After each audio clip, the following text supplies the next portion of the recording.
Last month, I broke down the order of battle and heavy equipment of Mali's army, and along the way, I found this video of an infantry squad doing a live-fire drill. It's interesting because it's long enough that it reveals some interesting clues about how their small units function.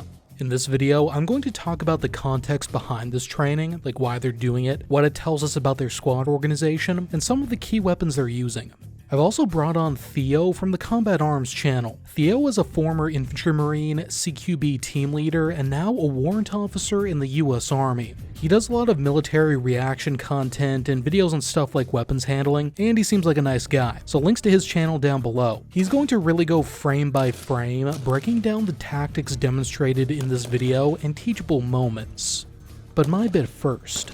This video depicts pre-deployment training of SGTIA Phantom, a Malian infantry company task force about to conduct counterinsurgency operations in the Timbuktu region in July of 2024. SGTIA is a French acronym meaning a Combined Arms Tactical Subgroup, which is basically a task-organized company, so a company team, company group, or company tactical group. Their 45-day training was supervised by trainers from the Autonomous Special Forces Battalion, or BAFS, widely regarded as one of Mali's liaisons with the Russian Wagner Group and the former command of military dictator Colonel Assimi Goïta. The Malian army in general received military training from the European Union training mission in Mali following the Afro-French intervention in 2013 to shortly after their most recent coup. We see some Western practices on display in this video, but you can't really tell from it alone how widespread those practices are. There's lots of news footage of Malian troops doing a lot of classic Cold War Soviet walking the line with the BMP, except instead of a BMP, it's a souped-up Toyota Land Cruiser. But in this video, we can see an 11-man infantry squad mounted in a Toyota Land Cruiser with a Chinese W-85 heavy machine gun in the back.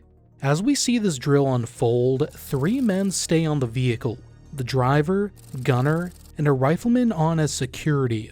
I'm pretty sure the guy on the ground isn't the squad leader because he doesn't sit in the passenger seat later on, and what SL isn't going to call shotgun?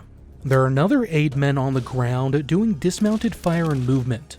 Going from left to right, there's a machine gunner on the extreme left flank with a Type 80, a Chinese copy of the PKM medium machine gun. To his right at the start is an RPG-7 Grenadier without a rifle. In multiple videos I've seen of the Malian army, their RPG guys have not been carrying a rifle, which was more common under Cold War Eastern Bloc doctrine. The RPG guy seems to stay back in cover while the rest of the squad does a bounding drill down the lane. Whether that's because that's an actual tactic or because the drill is focusing on rifle marksmanship and he doesn't have a rifle so he just hangs back, it's unclear. The other 6 appear to be split into a Bravo team on the left and Alpha team on the right. We can tell that they're Alpha and Bravo because when they're doing their bounding drill, you can hear them giving callouts Bravo moves, Bravo supports, Alpha moves, Alpha supports, and repeating that down the line like in Western militaries. Thanks to my designated French guy for helping me out with the French. Now, trinomes are how the French currently split up their squads, although there are differences with how these Malians are doing it. Whether a trinome is the result of French influence, it's hard to say. It's also unclear if the machine gun and RPG guy are under Bravo, which would be the French method. But the RPG guy doesn't follow Bravo at all, and the machine gunner is on a different rhythm with his bounds as well, not connected to the rifleman. Based on who sits in the passenger seat of the technical, it seems that the leftmost member of the Alpha team is the squad leader. The guys in the trinomes are all armed with rifles. My buddy Safar Publishing believes that they mostly look like Chinese Type 56s, both the version with a fixed wooden stock and folding bayonet, and the version with an underfolding stock, stamped receiver, and no bayonet. Some guys have even fashioned makeshift foregrips, which they seem to be using with an old-fashioned broomstick sort of grip. Now that you've got the squad, here's Theo to talk about the tactics. Right, y'all, Theo from Combat Arms channel here. So super excited to be featured on this battle order video. I've been a big fan of the channel for a while. So we were going to be looking at the Mali Armed Forces. Specifically, we are going to be looking at one of their drills. It's basically them going to the range and practicing a squad assault. So I've already kind of looked at this clip a couple times, and I have a lot of things to comment on, specifically about the formation, the movements, the employment of certain weapon systems, and then I have some kind of smaller details on the gear itself. But let's move a little bit more specifically into the actual drill that they're conducting here. Again, it's kind of like a squad assault, and there's definitely some similarities that you'll see with like Western militaries, but some pretty nuanced differences that I've kind of picked out already. Okay, so the amount of people is going to be different from like the U.S. Army and the U.S. Marine Corps. Again, just kind of talking about my infantry background there. Okay, so kind of right off the bat. So movement, again, I'm not going to kind of base it off of this. You have some people with their weapons up, some down. That's just because some people you're kind of gaming the game. You understand there's going to be targets presenting themselves. So you just have some people that are getting a little bit more excited than the others as far as putting their weapons up. I mean, if it was me and I was that close, I'd probably start putting my weapon up as well. So to kind of frame the training here, we're going to be seeing a few different things. So we're going to be seeing them actually training with their bounding. So as far as them moving up in pairs or even in teams, moving up to the objective, we're going to see their actual marksmanship drills because we have actual targets out there, and it looks like they're paper targets. So I imagine they're kind of generally assessing their marksmanship. And then we also have some break contact drills towards the end. And then we have a few different weapon systems that are being employed throughout. But just kind of framing it right here, you have kind of like this last covered and concealed position. And then from here, that is when, again, you can kind of see here, it's pretty open. That's when they're going to have to start moving more into those buddy pairs, bounding across, covering each other while they're moving up closer to the objective. So they're not just moving up without cover kind of thing. So the guys who are outside of cover are down, which is good because they don't have a whole lot of cover themselves besides those barrels. Okay, so we have the employment of an RPG. So RPG, generally kind of like anti-tank weapons. RPG can be anti-personnel as well, of course. But generally anti-tank weapons, you'll definitely see those organic inside of a line squad. But here we have them employing it. And this is pretty common. If you're moving on to the objective, it's nice to be able to hit it with a weapon like that, because then you can kind of exploit that, especially if they weren't necessarily engaging you at that point. If you can hit them with the surprise and hit them with the surprise of a very violent weapon system, kind of similar mindset when you're conducting an ambush. If you hit them with that claymore and then you start hitting them with the machine gun and everything else, it just creates a lot more shock and awe. So initiating it kind of with that RPG is a great kind of move. Now, I'm not going to be too nitpicky, but you will see he's out of cover for about 10 seconds. And once that person, you want to try and prepare that weapon system like the RPG, AT4, Law. You want to prepare it while you're behind cover. Of course, you want to identify your targets and understand where that's at. But then you want to prep it behind cover. And then once you move out of cover, you basically want to be moving out of cover, get your sights, and then fire it, just so you're not exposed for any longer than you need to be. Because you will see some people who will pop out of cover with an RPG, and because they're taking too long, they'll actually end up getting shot. So generally speaking, once this happens, you want to be as quick as possible, and these guys should be picking up their fire as much as possible. And you'll generally kind of preface that by saying, hey, prep and rocket, and then people will pick up their rate of fire just to fix the enemy in place so you can really employ that. So you can see here, he's out of cover, ends up getting the RPG off. So you have effects. At this point, you want to be exploiting that right away. So you want people bounding up right away while they're kind of stunned and trying to react to that. Now this is also a different thing, having a technical acting as like a support by fire. So generally if you have a maneuver element, you have a support by fire, which is like a machine gun, which would basically be suppressing the enemy, again, just to kind of fix them a little bit better so the maneuver element can kind of bound up onto them. So having a technical is great. Generally speaking, if you have a technical, it's nice to be able to exploit the maneuverability of it, but you can kind of see here they kind of have like a narrow lane, and that might not necessarily be the focus right now. So they're kind of just using it as a support by fire, just trying to get everybody in play, and there's nothing wrong with that. Okay, so now we start seeing the movement of them actually bounding up. So moving and shooting, totally fine if you're comfortable with your ability to actually shoot and move. And again, just not trying to be too nitpicky, but you do have people using the barrels as cover, which is great. That's something that I struggled a lot as a leader to get the junior Marines and soldiers to understand you have cover, make sure you utilize that. Or, you might be bounding. It doesn't make any sense to bound, 3 meters short of a tree if you can just, spend that extra half a second to get to that tree and be a lot safer in that kind of duration. So they are using the barrels, which is great. They're not necessarily using it to their advantage. If you're a right-handed shooter, generally speaking, it's easier and better to kind of fire on the right side of it, just so you're having less of yourself exposed. But them using the barrels as cover is great.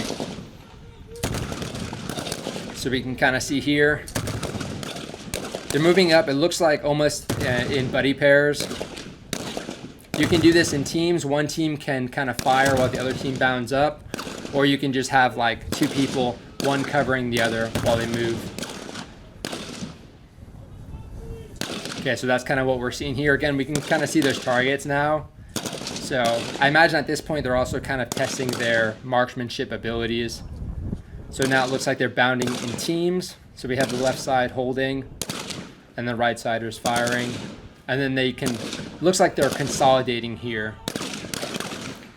So generally speaking, when you get really close to the objective, especially when there's no cover, you can kind of see here, you don't want to just stop short, because at this point you've probably killed everybody that you're going to kill at that point until you actually get in the objective. But you don't want to be stopping short, especially out in the open. So once you get really close, that's when you're kind of just really walking and shooting anything that kind of presents itself at that point, because you want all weapons, especially in that point. It's very crucial because it's such short distance. It's very easy to get a casualty in the squad if somebody's just, popping out and shooting. So once you get that close, generally we call it assaulting through. So everybody will pretty much get online and assault all the way to the objective. Either scanning or engaging if you actually have targets visible.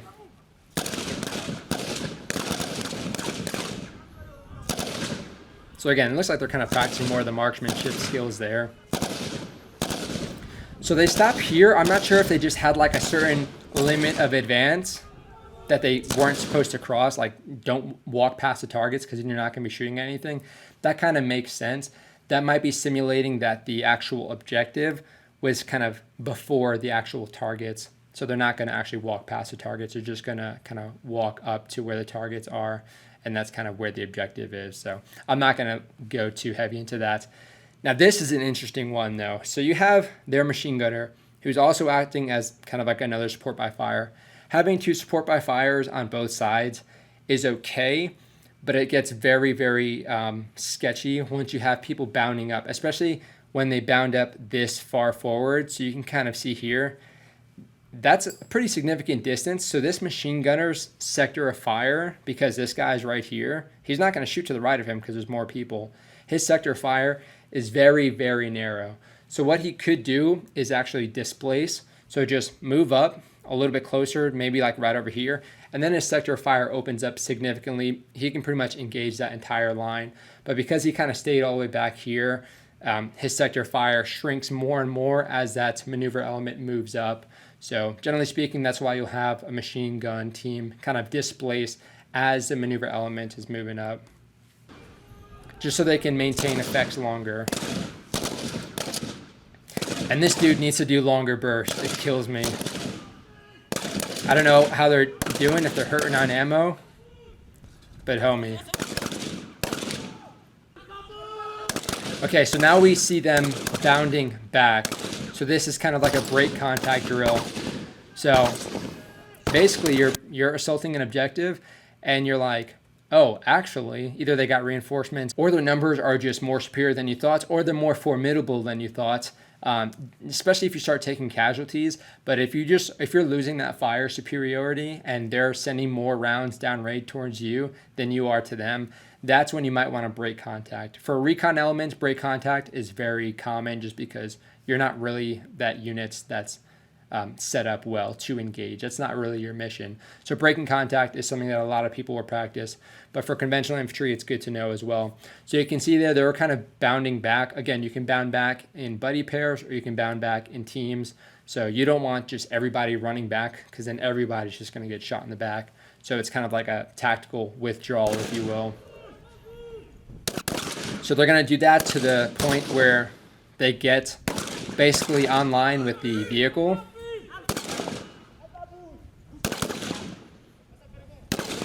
So once they get online with that vehicle, then you'll notice, and they're doing a good job using the cover still, except not necessarily on the right side, but they're using a good job at that still. Now, once they get online, they're going to sort of peel the formation towards the vehicle to get out of there. And you'll kind of see that here. So machine gun, still kind of, both machine gunners need to just kind of do some longer bursts. It's killing me. Okay, so now you'll see that they're peeling. So this is great. So you have pretty much the entire squad is suppressing the enemy while these guys peel away. Because again, you still don't want the entire formation to get up and run sideways, because then you're just going to be like, a moving kind of pop-up target for the enemy. So they're suppressing while everybody just kind of peels. They get to the end of the formation. And then once you get to the certain point, like if the vehicle is behind cover, then you don't need to keep like getting down. You can just start peeling people onto that vehicle, which is not something we practice. Again, we don't generally, if you're light infantry, you're light infantry. Practicing it with, you have like a technical and you're kind of egressing like this is an interesting one for me. Of course, generally speaking, that machine gunner, if he can work, then make sure he's working to kind of provide some security for those guys as they're getting onto the vehicle. Because again, you never want to drop that security, because then that's when the enemy could exploit that and, shoot their own RPG at you. Now, it should be noted, again, we kind of saw it in the beginning where it was kind of almost like an urban looking environment where you have these containers here. If it is kind of like an urban environment and you do actually have the cover of like these connexes or these containers, of course, you can kind of use that and have obscuration for your entire element or concealment as you're moving up. So you wouldn't need to necessarily go through this giant open field if you can just walk on the other side of the containers where the enemy doesn't even see you. Of course, that can be like a tree line or something. So if you have terrain like that, that can actually conceal your element and provide cover, of course. That's definitely preferred as well. If you can do that, then of course you want to maneuver using the terrain. But if you don't have a choice, you kind of have stuff like this happening. Kind of like the Battle of Bellawood, where you have people just kind of bounding through the open. And again, the bounding is kind of just what you need to do. And you'll kind of see it in certain movies as well, where it's kind of just out of necessity. But of course, the safest way is to just have people covering while people are moving up and you're just kind of taking turns. But you need to be kind of strategic in how you're doing that, moving to cover. Or of course, you don't want to be picking up and making these very long sprints, because then you're just moving too far. You're closing off your buddy's sector of fire, and then it just makes you a target for the enemy for longer. So overall, it's nothing crazy. And again, this is very akin to kind of what you would see with Western tactics.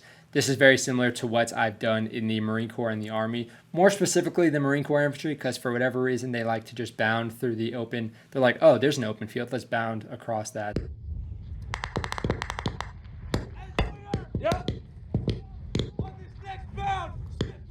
As opposed to just using the terrain. I feel like I did that a lot more in the Army. But of course, this is definitely akin to what you would see when it comes to like Western tactics, as far as that movement, as far as the communication that they were trying to use, and then also the break contact as well. Now, of course, real quick, you guys know I love looking at gear. So for the most part, there's definitely, in the military, the U.S. military specifically, you'll have kind of this big focus on uniformity. Everything needs to look the same because it conveys discipline, which, there's a certain point to that. You can kind of train people the same because you know what gear they're working with. However, we can see there's definitely some discrepancies as far as the uniformity. You have different plate carriers. You have some people that have magazine pouches, some that don't. So this dude's going to have a hard time kind of reloading. You have some hats on your helmets. You have some that don't have that. You kind of just have different helmets in general. And when it comes to Mali, they've had their military equipment supplied by multiple countries, like Russia and China specifically are some examples. You'll have differences in the weapons themselves, as far as like the AKs with the kind of para stocks and some with the full stocks. So it is what it is. You're not really going to harp on uniformity too much, especially for a military that, they'll, if they can get certain equipment, then they're going to get that equipment. They don't necessarily have the luxury of focusing on things like uniformity, but like not having a chin strap or something, or people who don't buckle the chin strap or kind of just tuck it underneath the helmet, that's going to be rough. Because I will say, like, once you get into the prone the first time, either your helmet's going to fall off or you're going to kind of do this. It's going to hit the body armor and then you're not going to be able to see anything. So yeah, there's some things that they'll definitely learn as they're training, kind of, you know, what doesn't work well with the specific gear that they have. But again, it is what it is. They're just trying to make do, it seems. This dude looks like he's straight out of Call of Duty 4. He's got the hard knuckle gloves. He's got the dark eye pro with the goggles on the helmets. He's got like some tape or paracord or something around the stock too. Yeah, he looks pretty squared away. He looks like a hard target. So if you have someone who looks like their tactical expertise is kind of like down here, like their gear's all over the place, their helmet's not buckled in, it's like crooked, everything just kind of looks loose and kind of just all over the place. It seems like, you know, they might not necessarily have their stuff together as well as a person that looks all tight and squared away. They have all their gear in like a sensible way. But of course, with other militaries, where they have a bunch of different equipment coming from all these different areas, you can't necessarily use that as a good judgment of who might be a little bit more squared away or tactically proficient than the other person. But again, very happy to be featured on the channel, and hopefully I didn't yap too much. Theo out. Thanks, Theo. You can check out the Combat Arms channel at the link in the description and learn more about the Malian army in this video, where I cover their entire army organization and what vehicles they use, including armor and technicals. I'll see you over there.